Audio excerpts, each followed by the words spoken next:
বন্ধুরা, বাংলাদেশ ফুটবলে কি সত্যি বড় পরিবর্তন আসতে যাচ্ছে? জাতীয় ফুটবল দলের নতুন কোচের জন্য নাকি বেতন বরাদ্দ করা হয়েছে দ্বিগুণ। আর সেই তালিকায় সবচেয়ে আলোচিত নাম রোজারিও মিকেল। তিনি কি সত্যি বাংলাদেশ জাতীয় ফুটবল দলের নতুন কোচ হয়ে আসছেন? আজকের ভিডিওতে জানবেন পুরো সত্য, সম্ভাবনা এবং বাংলাদেশের ফুটবল কি পরিবর্তন আনতে পারেন এই কোচ। বাংলাদেশ ফুটবল ফেডারেশন এবার বড় পরিকল্পনা আগাচ্ছে। আগের চেয়ে অনেক বেশি বাজেট রাখা হয়েছে নতুন কোচ নিয়োগে। লক্ষ্য একটাই, শক্তিশালী দল গঠন এবং আন্তর্জাতিক মানের পারফরম্যান্স। রোজারিও মিকেল একজন অভিজ্ঞ বিদেশি কোচ, যিনি আধুনিক ফুটবল কৌশল, ডিফেন্সিভ সংগঠন এবং আক্রমণভাগ উন্নয়নে দক্ষ।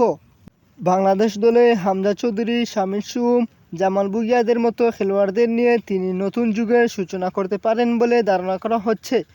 শক্তিশালী স্কোয়াড নির্বাচন, আধুনিক ট্যাকটিক্স, আন্তর্জাতিক মানের ট্রেডিং, এশিয়া কাপ ও বিশ্বকাপ বাছাইয়ের উন্নতি। রোজারিও মিকেল কি পারবেন বাংলাদেশকে নতুন উচ্চতায় নিতে, নাকি শুধু গুঞ্জন?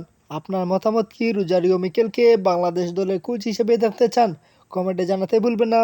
ভিডিও ভালো লাগলে লাইক, শেয়ার ও সাবস্ক্রাইব করে পাশে থাকবেন এবং আমাদের সম্পূর্ণ ভিডিওটি দেখার জন্য আপনাকে অসংখ্য ধন্যবাদ।